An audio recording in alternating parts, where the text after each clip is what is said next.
This week, Elizabeth Lawler, Vice President of DevOps Security at CyberArk, joins us for an interview. In the articles for discussion, we discuss leveling the playing field, using storytelling to increase sales, online crowdfunding, and more. In the startup security news for the week, Slack and Oracle are teaming up. Forescout is filing for an IPO, and updates from Social Capital, Guidewire, Forensic Logic, and more on to this edition of Startup Security Weekly. This is Security Weekly, for security professionals, by security professionals.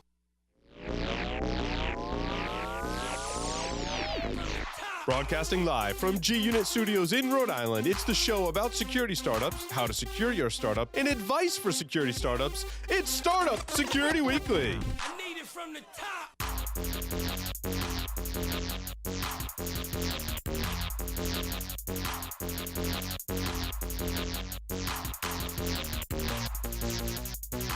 Brought to you by...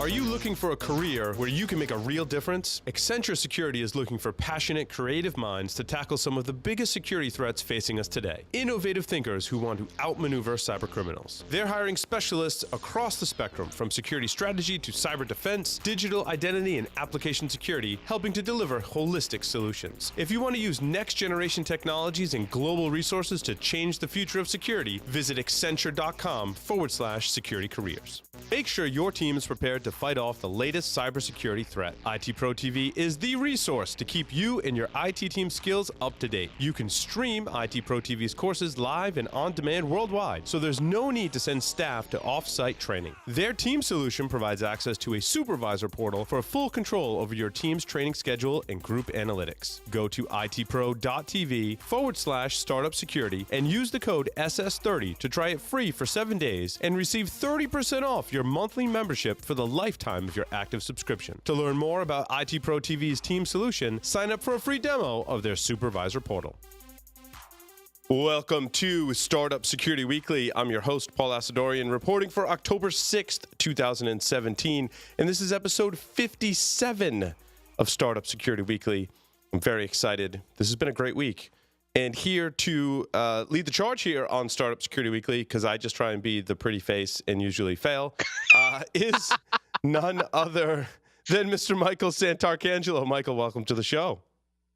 Thank you. It's funny you talk about being the pretty face, because clearly I have the face built for radio, but we do a video podcast, so I'll have to live with that. Hey, I got beach. It's been, I was just kind of thinking about what we've done in the shows this week, and I wanted to just take a moment to talk about that, Michael, because you and I don't get to talk during the week. We talked on Monday, which was awesome. Sometimes we don't even get to do that. And I spoke at Brown University at their Executive Master's program, which was just a fantastic experience. I want to welcome some of our new listeners from that experience. A totally passionate group of individuals. It was a lot of fun. And then on Hack Naked News, we talked about Equifax CEO and some of the breaking news on Equifax, and NetSparker gave a demo of the Apache Struts vulnerability, which was just absolutely stunning. Three exploits of 3 different vulnerabilities in less than 10 minutes we showcased on that show. And then on Enterprise Security Weekly, Michael, you got to listen to this one, and everyone else too. Mary Cheney came on the program. She got her degree in law and was practicing law and is still licensed to practice law in Texas. She was a special agent with the FBI. She led incident response for large companies. Awesome discussion. She was on a panel at Black Hat this year. Last night on Paul Security Weekly, Don Pizzette came on, and we did like an Inside the Actor Studio interview with Don Pizzette, because he's been on the shows a lot. So yeah, that was very cool. And then Ron Levy is probably the most popular podcaster in Israel, was here last night talking about the history of information security. And to round out our week, I'm so excited to talk about DevOps security and all of these topics with our guest today. So I couldn't have asked for a better week in the Security Weekly world. So Michael, why don't you, let me do a couple of quick announcements before we bring Liz on. And those are going to be for B-Sides Connecticut, which is happening tomorrow. So if you haven't signed up for that, it's too late. It's sold out. Doug White will be there. We're doing also a webcast with CyberReason. Joff Thayer and I are going to cover some of the limitations and challenges that people run into when trying to detect indicators of compromise in your environment. Ross is going to come on and talk about how CyberReason helps people both with software and services to allow organizations to do a much better job of finding the bad things in their networks and then actually doing something about it. So make sure you go to securityweekly.com/CyberReason and register for that event as it's happening next week. So, Michael, why don't you introduce our special guest for today?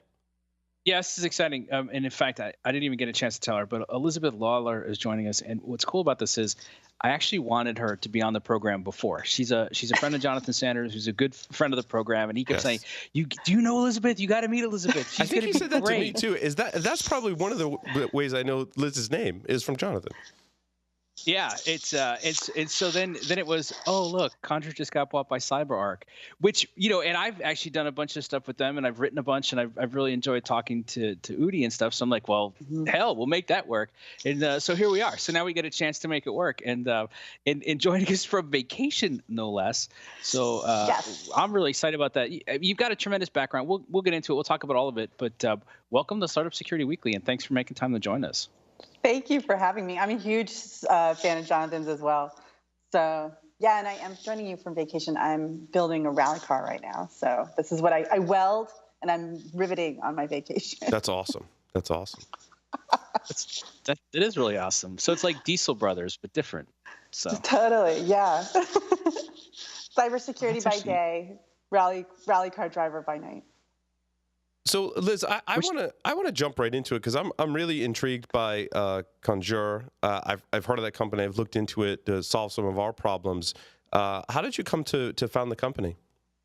Yeah, so it was kind of a journey out of both of my background and my co-founder's background. We both worked in healthcare, and we saw the migration to cloud and to DevOps methodologies, and there was a tremendous amount of pushback around essentially cybersecurity issues, privileged account management, compliance, access control governance. And this was, we actually spent about a year and a half consulting on moving workloads for large pharmaceutical companies, et cetera, before we actually launched the company in earnest, and that was it. So yeah, we found this problem space whereby essentially there were these highly privileged actors that were now called Chef and Puppet and Ansible and Salt, and they were all running infrastructure the way build and release managers did, and there was no method of really asserting what the security and compliance levels were, and they were maturing as in their own product right around that time. They have been increasingly adding security features, but there was, at the time, it was incredibly balkanized, and we saw this opportunity to go after the privileged account security market because it was like one of those necessary conditions for moving regulated workloads into cloud. Yeah, I totally get that problem because when I look at the Ansible, Puppet, and Chef of the world, I'm like, I immediately gravitate to the security aspects of it, and I'm like, oh, so basically I can go see which accounts haven't been used and do some account cleanup on my systems. I can go add and provision new users, remove users, change user permission, and do that at scale. And that's really awesome. And have you found, like, over time, more organizations are really latching on to that? Yeah, absolutely. Because think about the benefits. You have a known state configuration for all of your servers, and you can roll it out at this rate of tens of thousands of machines all at once. And so that's incredibly powerful, right? But at the same time, if you phish one of the admins and you can get console access to Puppet, you've got the domain controller. So, it's a double-edged sword, right? So we saw that there was sort of like a need for having, rather than rolling or bundling all security into your orchestration systems or into config management, like what could you do to essentially recreate that notion of separation of concerns and separation of duties, but do it at the robot level, right? And not at the person level, because that's really where a lot of the tools and the technologies for that space were resonant, which is like managing super users, managing privileged accounts, screen capturing people who are using important passwords, rotating them, that sort of thing. And so we said, well, let's look at this other class of users, which are really, automated users, and see if we can bring that same kind of best practice into that domain. I also feel like we started with a complex problem of being able to manage and provision users and do configuration management, which in and of itself is very complex. And then we said, well, we need to use these newer technologies, which are also very complex. And from a security perspective, I'm like, this is a recipe for disaster. And I feel like there's a huge learning curve that IT and security have to go through. How do you find people are approaching this problem, and what's the tail end? Like, is there like a point where, like productivity is dipping and maybe security is dipping, but like coming out of it, it's much higher? Well, I think this is where this whole shifting security left conversation in DevOps is so important because, to your point, if you're educating your IT and security professionals after you've already built your IT automation system, it's really too late. Yeah. You need to be bringing them in the beginning. But then there's this disconnect because you've got people who are maybe trained in more traditional security products, and then you sit them in a room, and all of a sudden people are talking about container orchestration systems, and they're like, I don't know what Kubernetes is, I don't know how it works, I don't know what the underlying trust mechanisms are for that. And so there's, I think we have to kind of find opportunities to bridge those gaps earlier rather than later, and get people, everybody hands-on, because one of the things that I noticed sort of organizationally is that you can end up in these sort of like hypothetical arguments about security best practices for tools that you may or may not be that one group may or may not be familiar with, and the other group may or may not know what the best practice is.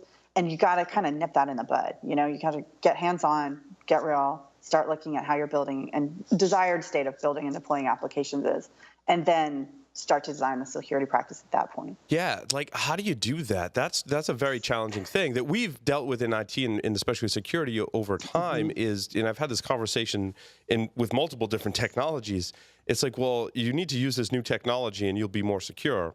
And then all of the objections come, right? It's kind of like the brain audit, like all those pieces of luggage. Like the objection piece of luggage is really big. And they're like, yeah, totally. Well, wait, I don't understand this technology, and therefore it must be bad, right? Because lack of understanding, I think, breeds those objections. So how do you overcome that in this new world of DevOps and getting people on board?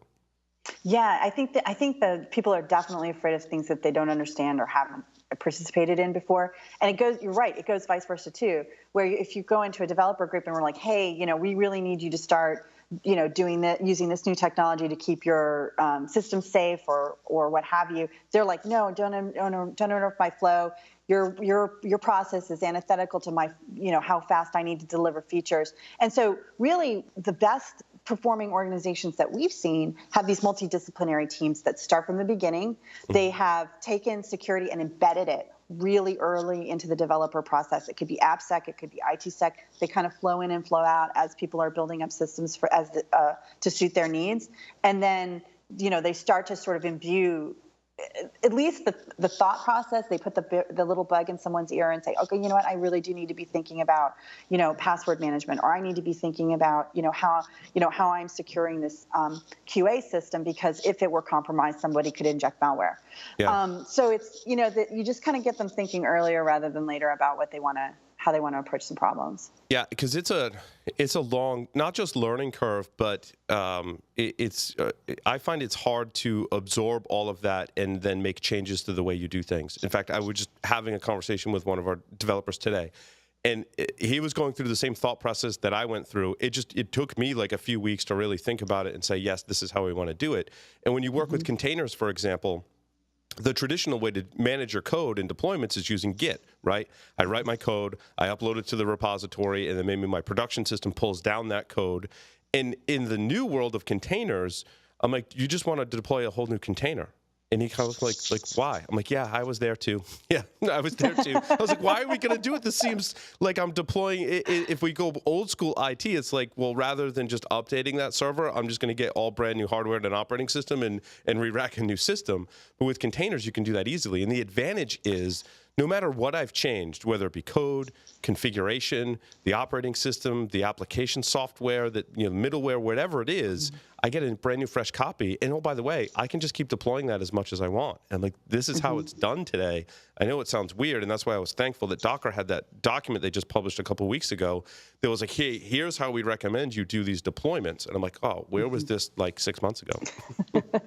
Yeah, we were just talking about how that, how a lot of those security essentially security conversations are happening now because people are trying to get things into production, and they're like, wait a minute, the systems thinking around security that I needed to do, I didn't do it.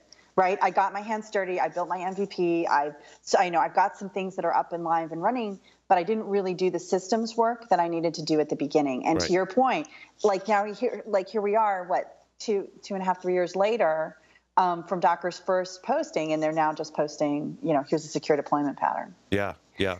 And Michael, I think this greatly ties into your work in communications, because there's a communications path that needs to happen between developers, between IT folks, and security in order to pull this off and do it right. And there's a lot of factors in that, and there's a lot of conversations like I had to have with developer today and take them down that same path that I was kind of hesitant to go down too.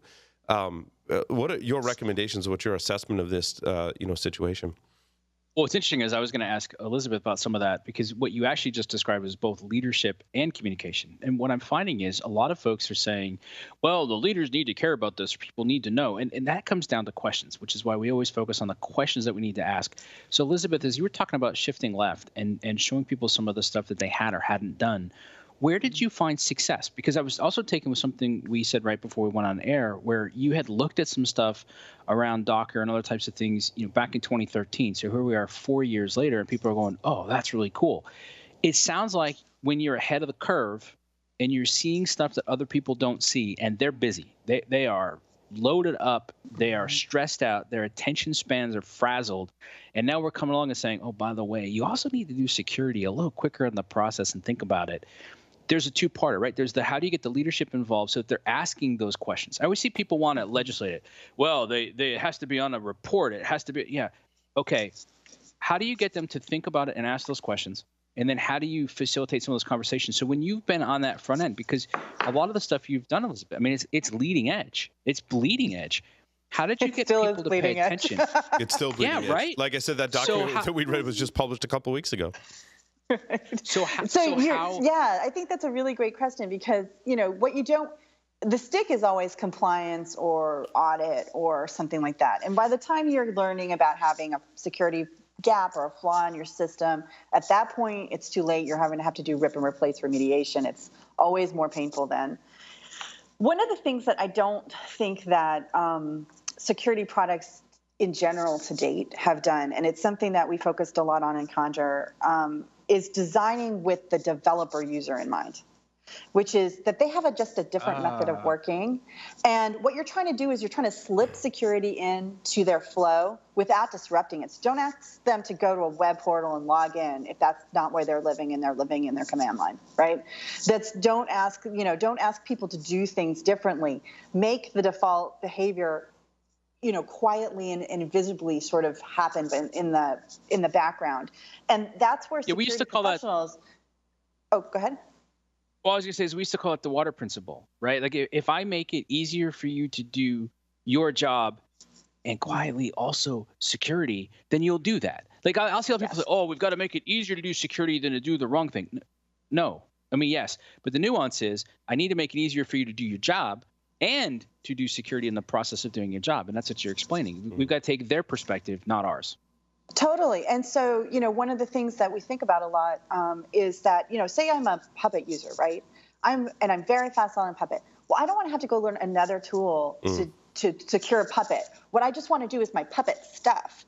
And as a security professional, I should have my own tools that talk to Puppet but don't make me learn Puppet, because maybe I don't want to learn Puppet. Maybe what I want to be focusing on is IAM architecture, whatever it is. And so you kind of need to solve for those types of, so products products that do it well will solve for those interfaces, right? They'll make the Puppet user experience Puppet, they'll make the security user experience Active Directory or whatever they want to root their trust in, and then you get that together. And those two things, where you've got essentially an expert in one tool and an expert in another, are both providing expertise in the security domain at the same time. Does that make sense? Oh, it does. Here's what I love about this. And now you and I are going to have to follow up on this later, because one of the things I was just explaining to somebody today about, and you and I wouldn't have had this background, Paul, this is more for your benefit and our audience, but what I built out was something called Straight Talk, and it's all about how you can get to the same outcome, but using whatever process you like. And so but I focus on communication. And so what we do is, if we define the outcome, we define the connections, then I've given you the ability, no matter your background, you can get to the same place. And it takes care of a lot of that communication friction. And what I just heard from you was, we need to do the exact same thing on a technology side. So I'm actually really, like, my brain is popping way in overload right now. So not only did it make sense, that's exciting. I mean, what I just heard for anybody looking at startups or anybody in the enterprise today trying to solve some of these problems is, go look for the people who did what Elizabeth just described, because that's going to solve so many problems for you. It's unbelievable. So it made sense.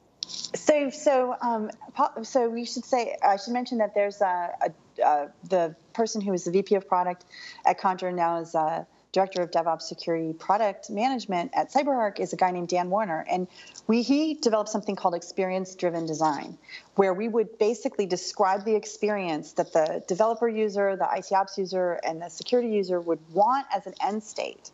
And we would design our product based on that. So how do I want to relate to that product? Right? Yeah, exactly. And that's the nexus of all of that, which is where this multidisciplinary security process really happens, right?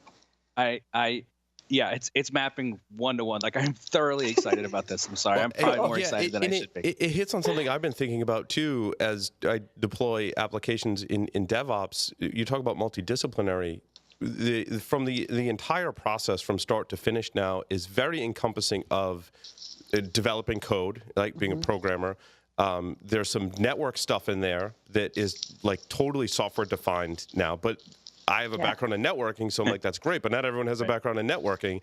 There's an IT and sysadmin component of it as well, and then there's the security component. And in order to pull this off from start to finish, all those people have to be involved, and they have to communicate, because the application is hitting on all of those areas, and really with like one command, you're deploying in this new application, and it's hitting, you have to have designed well in all of those areas. And to me, that's kind of frightening, because the skills gap is concerning to me. Also, the communications gap is concerning. Yeah, I think that's a bigger gap. If you look at RightScale's State of the Cloud, or I think might have been Puppet's DevOps report, it used to be that security and compliance were number one, number two. Now it's skilled professionals is the number one gap. And to your point, people are picking up tools, and the tool chain changes so fast that by the time you get somebody who's up to speed on, say, Chef, they're like, oh, well, I'm going to go try Ansible because I think it's good for my career, and I'm going to try something new. And then they just rip out. Then as the organization had all learned to work with Chef, now it's going to go to Ansible. Well, that's cool that you have that kind of fluidity, but at the same time, from a systems and process perspective, it can create a lot of chaos. Yeah. You really have to have all those stakeholders working together. Yeah, communication is so important. Like, even in our small team, we were just messing around with frameworks, and we have all these options, and you can go down paths, and if there isn't a good line of communications, it can breed a lot of frustration and friction, Michael, as you talk about. So this is hitting squarely in your area of expertise, Michael, as well. Well, and also, I think there's one other stakeholder that we should probably be talking about, especially given the events of the last couple of weeks, is, the executive stakeholders, right? Which is, for them, these tools are black boxes. There are black boxes that encompass all of your sensitive and regulated and highly mission critical workloads. And there's a tremendous benefit to knowing it, like 10,000 servers can be patched immediately and right away. At the same time, knowing that somebody could potentially own 10,000 servers if they phished an admin and got access to essentially your domain controller. That's also very concerning.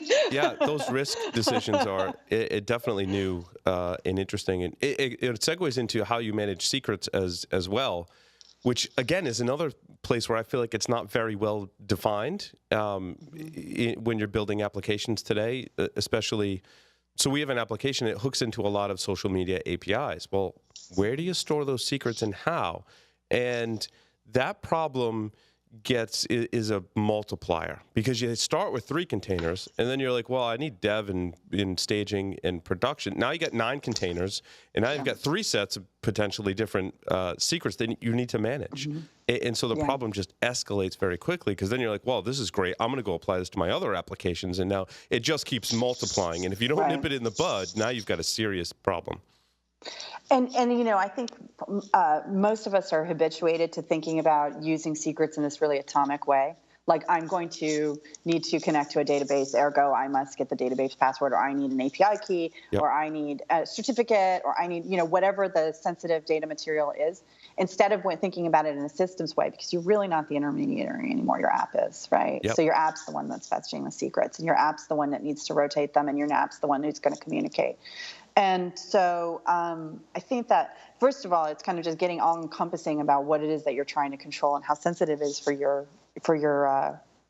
application or your environment. And then the second is how do we want to control it programmatically, so all the stakeholders know, sort of, there's like we'll call it like a declarative, it's like a declarative state of how we manage secrets. Right. And that declarative state should be programmatic. It should be encoded. It should be something that people can review without having to access sensitive information. So you say it's almost like a database schema for secrets, right? You want to have something that says, this is how we get them, this is how we store them, this is how often we rotate them, and this is how we deliver them to the applications. And we use whatever the best practice is, which really often has to do with the state of maturity of the tool you're connecting to. Yeah, because I don't find a lot of best practices for storing secrets, for managing configuration, managing trust between containers, defining the networks that the containers will live in. You talked about compliance before. There's nothing that I've found or heard of that is enforcing or having a guideline as to how we manage all of this in a DevOps environment. Now, I'm sure there are efforts out there to do that, but the technology is moving so fast and changing that it's hard to come up with a standard or a guideline. Yeah. So Conjur, what's interesting is that one of the things we're trying to do by moving to an open source from closed source, and I know we were going to talk about this, maybe I'm jumping the gun, was to try and create a community by which we can start to talk about reference standards. Yeah. Because I think that this is so important. Even just the definition, like look at IAM across like major IaaS providers, right? Azure, Amazon, et cetera. All their IAM systems are different. The way they create machine identities and API keys for unique machine or web service users, totally different. And being able to sort of get expert on one tool and then having to go get expert on another and ensuring consistency across them is so hard. And so we're trying to come up with ways of having conversations like, what's the definition of essentially a trusted identity that's been created through an IT automation process, and how do we then use that trusted identity to provision other things like secrets? And so we've been doing some stuff in open source for a while. Actually, I think we posted Summon in maybe 2014. Summon was designed to be a tool for developers to use so they could essentially stop hard coding passwords and put them into environment variables, and then it would do like a lookup. You know what I mean? And it was do a lookup to look, so, okay, where in the environment should I go look for these passwords? And then it was the security professional's job to go get the password hook through a trusted mechanism into the app. And now we're starting to extend that and say, okay, well, what's the definition of an app identity or an IoT identity or a machine identity that we could trust and therefore give the password when requested? And that, I think there's a huge long tail of this, because as we bring on, now we're doing microservices and serverless, and you've got IaaS identities and virtual machines, you've got hardware, there's just a huge spectrum, an ecosystem of things that are talking to each other, and I think it's going to take a community effort to kind of get to some better practices, best practices, and standard and reference implementations. Yeah. All right, so let's talk about. Hold on, I want to talk about that for a second. So let's go back. So you did Conjur, you did a startup, and maybe you looked at can we go open source and charge for services? And a lot of people have gone that model, and or no. But so now you guys got acquired a couple months ago, and now you're able to go to open source from a closed source. Like it's. I know, it's totally backwards. Maybe you're not the first, but it's not the model we tend to hear about. So Tell us more about any part of that, because the other part I want to make sure we have time for is I do want to talk about what it was like having a startup and then having an exit by acquisition, because I don't think a lot of people who start up think about that type of stuff. So you can touch either one you want first, because they're both interesting. Okay, so I think I should tell it. Maybe I should tell this chronologically, because the acquisition happened first. Even though, so I mentioned that we've done Summon, which is an open source project, and we've also done the 10-factor CI job, which is like the 12-factor app, using that same essentially methodology, but as applied to securing a CI/CD pipeline, and that's a new cool open source project too. But Conjur was eventually a funded startup. We were founded in 2013. We had a number of enterprise customers at the time we were acquired. And it's funny because we were acquired by essentially the company that was in the upper right-hand quadrant that we were aiming for. So we said, we're going to set out to disrupt this privileged account management, privileged account security market, because we see this wave coming of DevOps and cloud and then further on containers and now serverless. And we said this includes a lot of automaton and robot, essentially IT and security administrators. And we see this as a novel problem space that requires a different technological approach. And to your point earlier, scaling issues, dynamism, essentially being able to authenticate, authorize, and audit something that has a life expectancy of like 30 milliseconds, kind of different problem space than authenticating humans. And so we ended up getting acquired by CyberArk, which was the leader in privileged account security. And it was neat because they actually really embraced Conjur's vision. And I think this is really important, which was that we had it in our plans to open source the product and had been working on it for 9 months. And you wouldn't expect after a big exit for a company to then open source the product, but they did. They believed in the vision. They understood the market. They believed. I think they had a really deep understanding of what the developer need set was, and saw that this was a way to have that conversation. So that the first touch of how they wanted to solve a problem that could be very tactical for them, which would be like a secret management problem in an app, could turn into a best practice and strategic conversation about how do we want to do this in a systems way. And so they really believed in that vision, and we open sourced it on September 6th. And I mean, it was the best day ever. I was so excited. That's awesome. That's... Liz, with your open source product, like exactly what is it? What problem does it solve, and how does it live in my environment? Yeah, so the first use case is we open sourced the core machine identity and access management engine.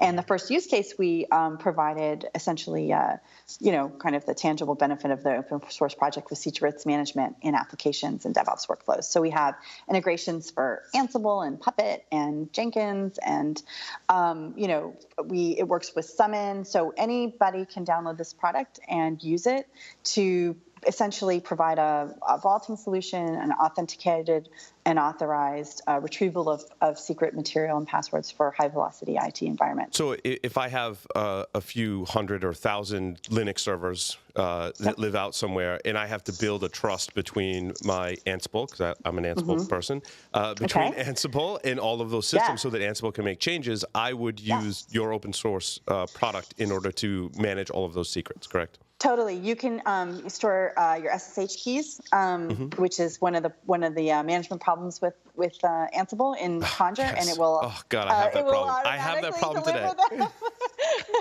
It will automatically deliver them into that environment, and then it will audit the event so that you can have a real-time record of the things that happened. And then, so what was interesting is we actually open sourced our next generation product. So people always worry if you've, kind of deprecated the version and released something lesser. But in fact, what we did was we rebuilt the engine to be faster and more scalable. And that was what we open sourced. So it was the next generation version of the product. That's awesome. I'm going to, we need to wrap up soon because I got some work to do to get this installed. I don't have hundreds of servers. I maybe have 50, but even at 50, you still have enough of that problem where you need that type of solution. Yeah, and you want to know that it's happening consistently and accurately every single time. And the only way to do that is by embracing that sort of automation ethos and putting that kind of system out there. And then also, I mean, Conjur's policy model is written in YAML, so love it. It's human readable. Yeah, you can hand it to somebody and go, read this. And Docker Compose is the same style, so it lessens the learning curve, which is what I love about Ansible and YAML. And so your product it is YAML as well. So I don't have to go learn something completely new. It's very similar. I love it. It's great. Exactly. That gets back to that XDD principle, which is don't make people learn things they don't need to learn. Mm-hmm. No DSL. So we'll use this as kind of a transition question then. I'm sitting here because I'm going to put my business hat on and I go, okay, so I love this because on one hand, you're saying here, this is a cool problem and we're going to solve it. We're going to solve it smartly and we're going to educate you. We're going to elevate the whole industry as we're doing it. So naturally, I'm drawn to that. But then there's a piece of me going, that's brilliant from a business perspective, because obviously CyberArk is not a small company, and so. But if I'm trying to be competitive, then right. So if I'm CyberArk and I'm trying to be competitive in the landscape, how about I start pushing left and start solving some of these problems earlier and get people excited about the things that we can do? Doesn't that make CyberArk more competitive in the future on the profit side too?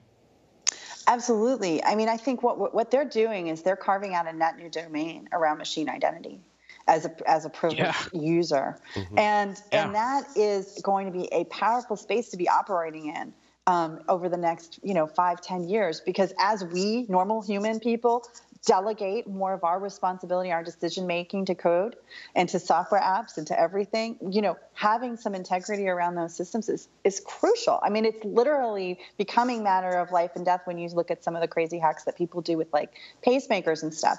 So, when you're thinking about that kind of privileged account management, it really is, it's a whole new market that they are going to be spearheading into. And I think that's really exciting. And I'm excited to be part of it. I know the whole Conjur team is really excited that we get the opportunity to work on this. No, that's really cool. All right. So let's talk then about what it's like starting up, right? And getting this idea, getting this vision, and then finding the exit by acquisition. I mean, to the extent you're comfortable, I mean, how much of this were you looking for it? Were you approached? Was this when you guys started Conjur? Was it let's build this up and hopefully somebody big will come and get us? Like, take us through any of that thought process from when you got started and launched it through the acquisition. Yeah, when you first start and you take your first seed round, which we took a very small seed round in 2013. I think it was like $750,000. You really are just looking for anything that will be a sign of product market fit, and then start to build the business from there. What we realized, I think fairly early on, maybe around 2014, was that the people who had real concerns around privileged account security were particularly enterprises. And those enterprises had were a little bit of laggards onto the DevOps movement. We first started selling to web and SaaS companies that had matured or gone public on the West Coast, because they had the most mature DevOps pipelines. They had the most velocity in their systems. And now auditors were coming and saying things like, well, hey, you can't all share your AWS root credential. You need to have some sort of method of controlling that. Or you need to audit, SSH users in and out of your financial systems. Or you're a publicly traded company and you have an M&A, you're going to need to be able to certify that new company's infrastructure and how they do things. And so those were the companies we were working with to begin with. But then came then the banks started riding the DevOps wave, and some of the, more traditional enterprises. E-tailers were certainly early out, but now you see traditional manufacturing doing DevOps, and they have all kinds of compliance issues around infrastructure security. And so there was this kind of like groundswell, and CyberArk was the market leader in privileged account management, and they were there in all the accounts, and certainly. Whenever we were trying to work with a company, they were like, will you go integrate with CyberArk? Because CyberArk is essentially our, if you talk about like systems of record, right? Like Active Directory is a system of record that people leverage a lot of compliance and security off of. CyberArk was a system of record. It was the privileged account security platform, and if we could tie into that, then we would be able to essentially extend that into these net new environments. So it sort of turned into a natural marriage, and I think ultimately you get you go through the negotiation, you get to the exit, but the thing that was most because we're still in the early stages of a market that is yet evolving. And as you can see, like how fast did people say, oh, we're going to do OpenStack on-prem, and now they all are doing, public cloud. And then they move to containers, and serverless is coming on faster than you even recognize. I mean, it's really, really coming quick. That velocity and change of infrastructure and how we build and deploy applications, it's, we're just at the beginning of this wave, but being partnered with the market leader is incredibly powerful, and that they believed in the vision enough to allow us to continue and open source the product as evidence of that, I think is really a founder's dream. Like, you couldn't do better than that. That's fantastic. I was gonna say that is kind of exciting. That's really cool.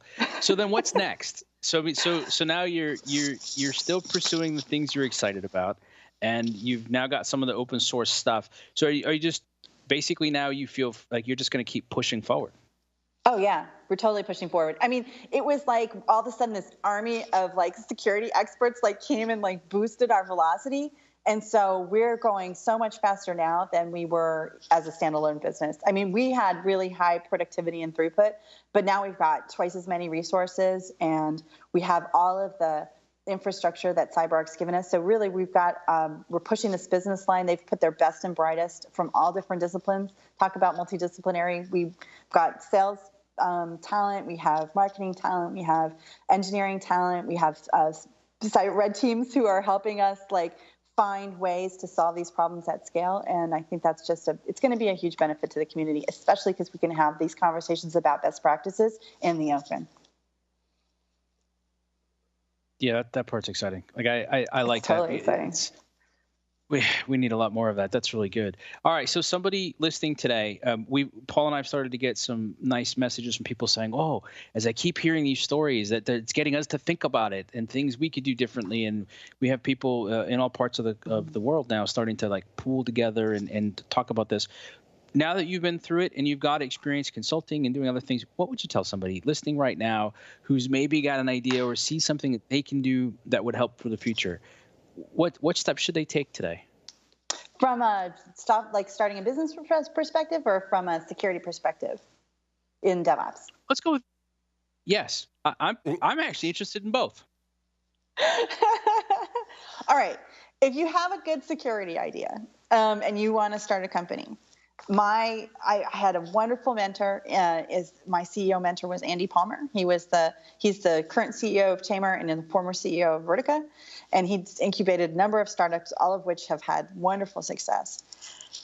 You can have the greatest idea in the world, but until somebody gives you a buck for it, it isn't a company. Yep. So focus on sales as the evidence of your product market fit, and you'll get to the right result. And the numbers will bear out where your market is. For us, we learned quickly that our market was a little bit higher than, we couldn't sell to other startups. Nobody cared about solving their security problems until they were of size.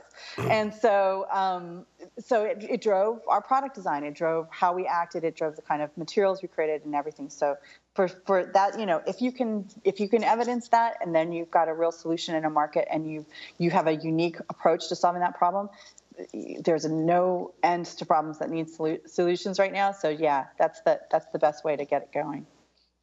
And that's how we started too. We had customers already before we took money. Yep, I like that. Paul and we talk about that a lot, and I think that's always going to be a sign of success. All right, and then on the DevOps side and security and starting to bring some of those together. Advice? One of my favorite stories was so when we sold, our first sales were to DevOps teams, and then we moved into security, which was really interesting because they were very separate from the DevOps teams at the time. And we often would go in and meet with the DevOps teams, and we'd say, so are the security guys going to come to this meeting? Do you want to talk to them? We're like, no, we avoid them. We avoid them like the plague. They don't know what a container is yet. They're just going to slow us down. We don't want to talk to them. Yeah.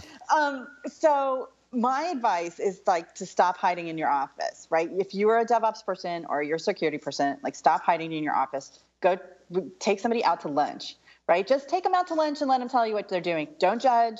Don't provide any advice. Ask some lovely questions. Yeah.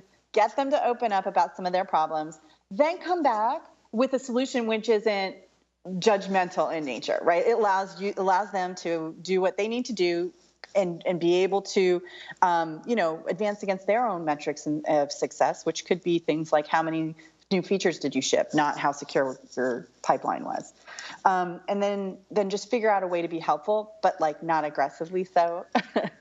just as you mentioned before, like water, just kind of flow into their process.